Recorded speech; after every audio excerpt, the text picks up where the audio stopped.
Giedriau, papasako, ką čia darai. Vinis traukia, matai. Reiks sutvirtinti F raidę, nes labai jaunai karvė didelė yra. O kam jūs tas raidės darot? Privažiavimas tavęs, įvažiuosi su Lietuvos gatvę galėsi pamatyti, kaip vyksta Fidyno kelio.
Tai va, dabar stovim prie raidžių, kurios atgyjo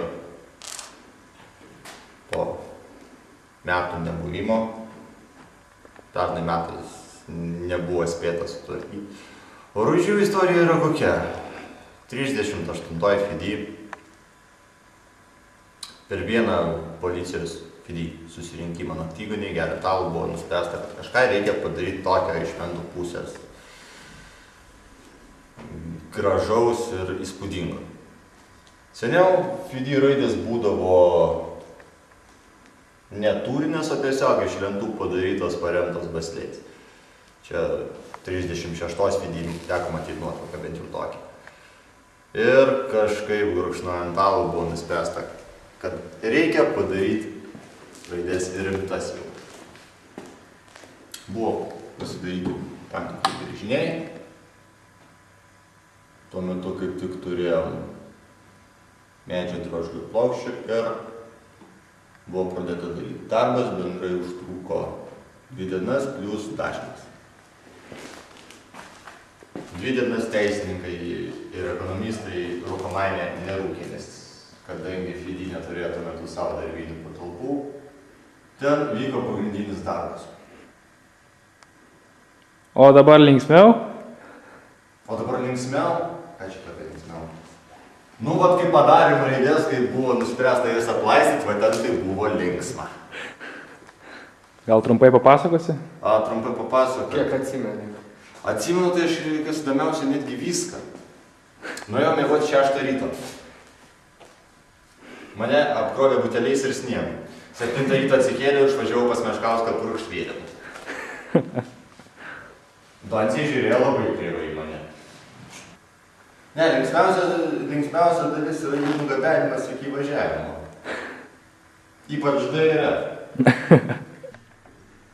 Kas sukūrė visas raidės? Dabar prisiminti, jeigu neklystu, 4 kursus dalis iš MTV. Pagrindė pagrindinė darbo grupė, kuri bent jau darėtės. Tai Mažulis, Dalius, Remigijus ir aš. Tai ką šiemet atgims iš naujo? Na, vat šiemet, kaip matosi, dalyko. jau atgimė beveik. Remersas dažų duoda, nu tai dažyti turėsim kuo.